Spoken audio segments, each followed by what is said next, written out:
5សញ្ញាគ្រោះថ្នាក់របស់មនុស្សស្រីដែលអ្នកកំពុងចាញ់បោកមនុស្សប្រុសតាមសាមព្រោះតែអ្នកមានតម្រូវពីវ័យក្មេងញ៉ាគ្រោះថ្នាក់ដែលកើតឡើងចំពោះមនុស្សស្រីដូចអ្នកហ្នឹងមនុស្សស្រីដែលបកកាយរលួយមនុស្សស្រីបកកាយធ្វើការមែនទេមានលុយមែនទេមានគ្រោះថ្នាក់អីដែលអ្នកមិនដែលសង្កេតមនុស្សស្រីច្រើនស្រុកខ្មែរជួបច្រើនប៉ុន្តែអ្នកមិនដែលគិតថានឹងវាជាគ្រោះថ្នាក់តែវាជាគ្រោះថ្នាក់ឲ្យធ្វើអ្នកខាត់បងលុយខាត់បងរឿងការងាររបស់អ្នកខាត់បងជីវិតរបស់អ្នកខាត់បងខ្លួនប្រាណរបស់អ្នកណោះហើយវាធ្វើឲ្យអ្នកខូចចិត្តសាំមែនទេហើយធ្វើឲ្យអ្នកពេលខូចចិត្តគឺបាត់បង់ការងារមែនទេអញ្ចឹងអ្នកគ្រូនឹងមកជួយអ្នកកុំឲ្យអ្នកជួបបញ្ហាបែបនឹងសាំតទៅទៀតអ្នកមានអារម្មណ៍ថានៅជាមួយមនុស្សប្រុសណាក៏ដោយអ្នកមានអារម្មណ៍ថាអ្នកអត់សុវត្ថិភាពជីវិតអ្នកអត់សុវត្ថិភាពគឺពឹងមនុស្សម្នាក់នឹងអត់បានម្នាក់នឹងគឺដាក់មុខអ្នកមិនបានគឺបានឲ្យថាតតែអ្នកដាក់មុខគេអ្នកមានអារម្មណ៍ថានៅជាមួយមានអារម្មណ៍ថាពឹងមិនបានពឹងពាក់មិនបានពឹងផ្អែកមិនបានហើយអ្នកហត់ដូចទូភ្នំ20ម្នាក់ឯងហើយជួបតែហេតុការណ៍អញ្ចឹងសាំបើអ្នកជួបបញ្ហាទាំងអស់ហ្នឹង comment មកមិនថាអ្នកជួបបញ្ហាស្នេហាជួបមនុស្សប្រុសមកបែបម៉េចឬក៏ប្តីមកបែបម៉េចមែនទេឬក៏អ្នកមានម៉ាយឬក៏អ្នកមានកូនឬក៏អ្នកធ្លាប់នៅជាមួយគេហើយមែនទេអ្នកគ្រូចង់ប្រាប់អ្នកថាជីវិតអ្នកអត់ស័ក្តិសមនៅជាមួយនឹងមនុស្សប្រុសដែលអត់មានភាពគង់វង្សនៅក្នុងជីវិតទេមនុស្សស្រីដែលបកកាយក្រុមហ្នឹងគឺភាគច្រើនគឺអ្នកនឹងទៅជួបមនុស្សប្រុសដែលក្បត់អ្នកទៀតណាបើសិនជាមនុស្សស្រីដែលបែប control មនុស្សប្រុសមែនទេខ្លះអ្នកជួបមនុស្សប្រុសដែលជា narcissistic គឺជាមនុស្សប្រុសដែលមកបោកតលុយអ្នកបោកតខ្លួនអ្នកហើយក្បត់អ្នកទៀតមានច្រើនដែលមនុស្សស្រីស្រុកខ្មែរយើងអត់ដែលដឹងថាគ្មានបណ្ណាគេបរៀនអ្នកអាកន្លែងហ្នឹងញ៉ាទី1គ្រោះថ្នាក់ទី1នៃគ្រូប្រាំឲ្យតែមនុស្សប្រុសណាដែលមានបញ្ហានៃរឿងលុយនេះគឺជាសញ្ញាគ្រោះថ្នាក់ហើយស្រីបើសិនជាអ្នកទៅតែស្គាល់គ្នាទៅកំពុងតែនិយាយគ្នាញ៉ែគ្នាកំពុងតែញ៉ែគ្នានិយាយគ្នាទៅ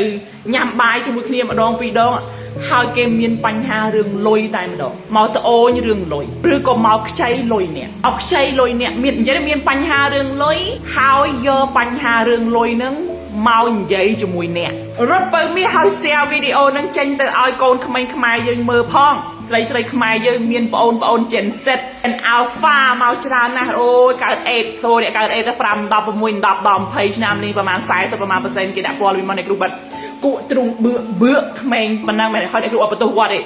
អ្នកគ្រូគឺជាអ្នកដែលមកបរៀនអ្នកគ្រូនឹងនិយាយរឿងសេចរឿងដៃគូឲ្យបានច្រើនដើម្បីជួយស្ត្រីខ្មែរដើម្បីជួយប្រទេសជាតិយើងជួយបុរសខ្មែរយើងអរ៉ៃអ្នកគ្រូមកជួយរឿងនឹងអ្នកគ្រូមកកែខៃរឿងនឹងមកគ្មានបណ្ដានិយាយអ្នកគ្រូនឹងនិយាយចាប់ផ្ដើមនិយាយរឿងសេចរឿងសម្ព័ន្ធភាពបែបខ្លាំងមកព្រោះអ្នកគ្រូឃើញអ្នកគ្រូแบบចុញយ៉ាឲ្យទៅពាំងស្នងស្អីអាយុ5 10កើតអេតមកខ្លាចអើយប៉ូលីនដាខំមិនធ្វើពេលណាមកធ្វើឥឡូវនេះស្រីខ្មែរអ្នកណាអ្នកខ្លះចូលចិត្តទៅសាងមនុស្សប្រុសពីបាត់ដៃទៅទេតែងតែគិតថាស្នេហាគឺត្រូវតែសាងពីបាត់ដៃទៅទេរួមគ្នាអ្នកណាខ្លះតែគិតអញ្ចឹងឲ្យអ្នកខំណាខ្ញុំអ្នកគ្រូមើលមួយអ្នកគ្រូប្រាប់ស្រីខ្មែរយើងច្រើនដែលតែងតែគិតខុសថាក្តីស្រឡាញ់ពិតតតែអ្នកសាងពីក្រពីបាត់ដៃទៅទេទៅរួមគ្នាខុសបើមានខុសអ្នកដើរតាមកន្លើងនោះអ្នកដើរតាមផ្លូវនោះគឺខុសហើយអត់ទេអត់ពិតទេបើមានពន្លឺគឺស្វែងចិត្តអ្នកចង់ទៅសាងក៏បានអ្នកចង់ទៅយកអ្នកមានស្រាប់ហើយក៏បានសិទ្ធិរបស់អ្នករើសយកអីក៏បានដែរអូខេអញ្ចឹងចំណុចទី1នៃគ្រូប្រាប់សញ្ញាទី1ដែលគ្រោះថ្នាក់បែបធំគឺមនុស្សប្រុសម្នាក់នឹងមានបញ្ហារឿងលុយតាំងតែពីស្គាល់អ្នកដំបូងតាំងពីទៅញ៉ាំបាយជាមួយអ្នកដំបូងមានបញ្ហារឿងលុយការងារក៏មិនទាន់មានណាมันមានច្បាស់លាស់មានបញ្ហារឿងលុយมันមានលុយសល់ហើយយកបញ្ហារឿងលុយមកប្រាប់អ្នកខំមិនในគ្រូមួយផងខំមិនថាមនុស្សប្រុសមានបញ្ហារឿងលុយតាំងពីស្គាល់គ្នាដំបូងហើយយកមកប្រាប់អ្នករត់ឲ្យលឿនណាហើយអ្នកគ្រូចង់ប្រាប់អ្នកមនុស្សស្រីជាច្រើននៅស្រុកខ្មែរតែងតែនិយាយថាខ្ញុំសែបគប់មនុស្សប្រុសមិនមែនព្រោះតែលុយទេព្រោះតែខ្ញុំស្រឡាញ់គេអានេះគឺជាការគិតដែលគ្រោះថ្នាក់បំផុតដល់អ្នកងាប់ដែរប្រុសការដែលមនុស្សប្រុសវាគ្មានលុយហើយវាមកសែបគប់អ្នកមែនទេគឺបានន័យថាវាក៏គ្មានគោលដៅវាក៏គ្មានចំណេះវាក៏គ្មានទំនួលខុសត្រូវនៅក្នុងជីវិតរបស់ពួកវា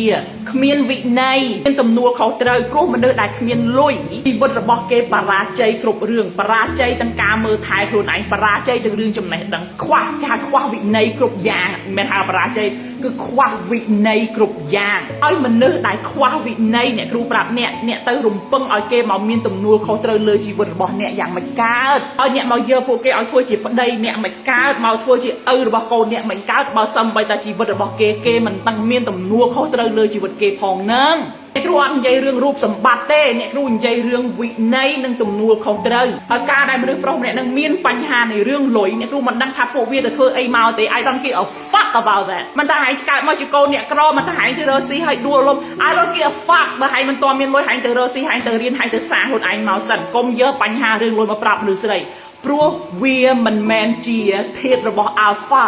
វាមិនមែនធាតុរបស់មេដឹកនាំភាពជាប្រុសនោះទេអ្នកគ្រូមិនខ្វល់ទេថាអ្នកឯងធ្លាប់ជាមនុស្សល្អមានលុយពីមុនមកគ្រូអត់ខ្វល់ទេតែបច្ចុប្បន្នអ្នកឯងស្គាល់ខ្ញុំអ្នកឯងមកនិយាយមួយខ្ញុំអ្នកឯងមានបញ្ហារឿងលុយអញ្ចឹងគឺបានន័យថាអ្នកឯងខ្វះអីទំនួលខុសត្រូវខ្វះចំណេះដឹងខ្វះវិន័យឲ្យខ្លួនឯងកុំមករកកែខ្លួនថាខ្ញុំធ្លាប់ល្អ I don't give a fuck ល្អពីមុនឥឡូវបច្ចុប្បន្នគឺអត់ដូចពីមុនអត់យកវាល្អពីមុនមិនក៏ដោយអានេះវាហ្វាក់គឺរួចរាល់ហើយពីមុនគឺពីមុនឥឡូវគឺឥឡូវអញ្ចឹងស្រីស្រុកខ្មែរយើងតែងតែឲ្យឱកាសមនុស្សប្រុសអ្នកគ្រូប្រាប់បើសិនជាគាត់ជាប្តីអ្នកហើយគាត់រកស៊ីគាត់មានបញ្ហា It's okay ក្នុងការឲ្យឱកាសមនុស្សប្រុសនៅពេលដែលគាត់រកស៊ីមានបញ្ហាបើគាត់ជាប្តីអ្នកប៉ុន្តែបើមិនទាន់ស្គាល់គ្នាបានមិនទឹកតែស្គាល់គ្នានេះហើយមានបញ្ហារឿងលុយអានេះគឺជាសញ្ញាគ្រោះថ្នាក់1,000,000%រត់ចេញឲ្យឆ្ងាយកុំព្រោះតែចង់បានមនុស្សប្រុសកុំព្រោះតែនៅម្នាក់ឯងមិនបានត្រូវការប្រុសមែនទេរហូតយកមនុស្សប្រុសដែលមានបញ្ហាយកមកដាក់ខ្លួនត្រូវគិតដល់ consequences គឺគិតដល់ផលអាក្រក់ដែលត្រឡប់មកដែលនឹងតាមមក100,000បញ្ហាពីក្រោយនឹងទៀតនៅក្នុងការខ្សែគប់មនុស្សប្រុសម្នាក់ហ្នឹងព្រោះអ្នកគ្រូមើល TikTok ហើយមានមនុស្សស្រីច្រើនយំច្រើនណាស់ដែលទៅខ្សែគប់ជាមួយមនុស្សប្រុសដែលមានបញ្ហារឿងលុយតាំងតែពីថ្ងៃដំបូងព្រោះតែអ្នកចង់ទៅឲ្យឱកាសមនុស្សប្រុសព្រោះតែអ្នកចង់ទៅគិតថាខ្លួនឯងជាមនុស្សស្រីល្អមនុស្សស្រីល្អអ្នកជាមនុស្សល្អទោះបីជាអ្នកមិនឲ្យឱកាសវាក៏អ្នកនៅតែល្អដែរមនុស្សស្រីល្អមិនមែនបានមានន័យថាអ្នកត្រូវទៅស៊ីគ្រោះស៊ីថ្មជាមួយមនុស្សប្រុសដែលអត់មានលុយនោះទេហើយនៅពេលដែលអ្នកខ្សែគប់មនុស្សប្រុសអត់លុយជួបបញ្ហារឿងលុយតាំងពីថ្ងៃដំបូងមិនបានមានន័យថាអ្នកល្អទេណាកុំច្រឡំណាកុំមើលខ្លួនឯងខុសណាទៅស្រីខ្លះអញ្ចឹងបើយល់ខំមកយល់មួយនេះអ្នកគ្រូប្រាប់អ្នកគ្រូដាក់ពេលវេលាមកឲ្យអ្នកគ្រូអីព្រោះគ្រូចង់ទឿនសតិមនុស្សស្រីព្រោះវាបញ្ហារបស់មនុស្សស្រីជាច្រើនតែទៅខ្សែគប់មនុស្សប្រុសមានបញ្ហារឿងលុយពេលមនុស្សប្រុសមានទំនួលខុសត្រូវគឺធ្វើបាបអ្នកវាយអ្នកយូរលែងគ្នាមានកូនបែបប្រព្រឹត្តប្រប្រាស់គ្នាអញ្ចឹងសញ្ញាទី1បើមនុស្សប្រុសម្នាក់នឹងជួបបញ្ហារឿងលុយតាំងពីថ្ងៃដំបូងស្គាល់អ្នកហើយយកបញ្ហារឿងលុយមកប្រាប់អ្នកគឺសញ្ញាគ្រោះថ្នាក់អញ្ចឹងទៅរៀន Vet the Queen $499 បែប VIP group ជារៀងថ្ងៃច័ន្ទហ្នឹងហើយ